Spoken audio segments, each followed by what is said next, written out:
One nation one election विधेयक को लेकर राज्यसभा सांसद उपेंद्र कुशवाहा ने बयान दिया है।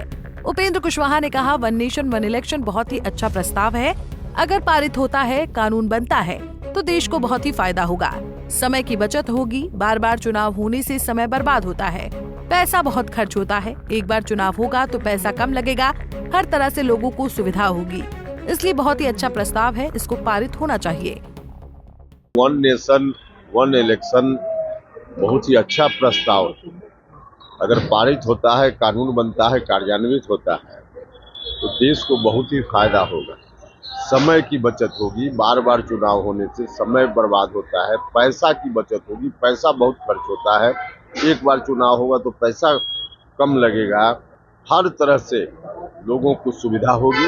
इसलिए बहुत अच्छा प्रस्ताव है और इसको पारित होना ही चाहिए। विपक्ष विरोध कर रहा है, लेकिन इसका देखिए, हम तो विपक्ष के लोगों से हाथ जोड़कर प्रार्थना करते हैं कि हम विपक्ष में हैं, इसलिए सरकार के सब काम का विरोध करें, यह मुनासिब नहीं होता है।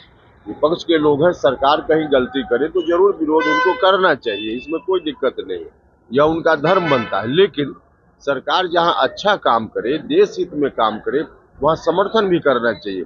यह काम देश हित का है, इसलिए विपक्ष के लोगों को इसका समर्थन करना चाहिए और कानून बनने देना चाहिए। विपक्ष के विरोध करने के सवाल पर उपेंद्र कुशवाहा ने कहा, हम तो विपक्ष के लोगों से हाथ जोड़कर प्रार्थना करते हैं। वो विपक्ष में हैं तो सरकार के हर काम का विरोध करें, ये मुनासिब नहीं होता है।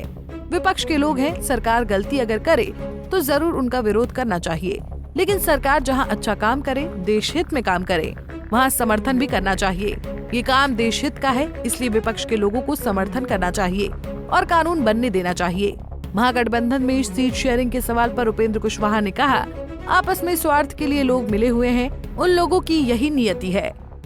सब कुछ ठीक नहीं लग रहा है। कांग्रेस ने 70 सीट की डिमांड किया, जवाब में तेजस्वी यादव ने कहा कि महागठबंधन तो इसी तरह से चलता ही है।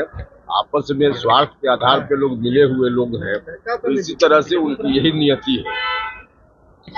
एक सवाल ये है कि 2025 का चुनाव बेहद अब नजदीक आ रहा है और ऐसे में अब जो है एनडीए में ठीक नहीं लग रहा है। अमित शाह से जब सवाल पूछा जाता है कि नीतीश कुमार के नेतृत्व में चुनाव लड़ेंगे तो वो चुप्पी साध लेते हैं। आप इसको किस रूप में देखते हैं? देखिए, आप लोग गलत व्याख्या करते हैं चीजों की।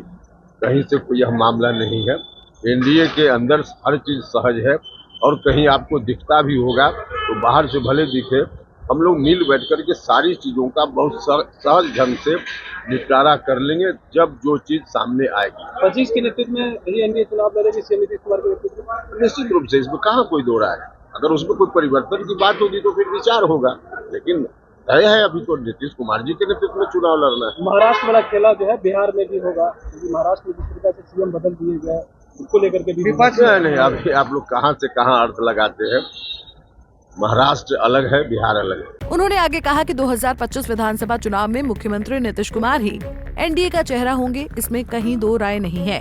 अगर कोई परिवर्तन की बात होगी तो विचार होगा, लेकिन मुख्यमंत्री नीतीश कुमार के नेतृत्व में ही चुनाव लड़ा जाएगा। महाराष्ट्र में मुख्यमंत्री का चेहरा बदले जाने के सवाल पर उपेंद्र कुशवाहा ने कहा कि महाराष्ट्र अलग है और बिहार अलग है। बिहार में मुख्यमंत्री नीतीश कुमार के चेहरे पर ही चुनाव एनडीए लड़ेगा। पंजाब केसरी टीवी के लिए पटना से अभिषेक कुमार सिंह की रिपोर्ट।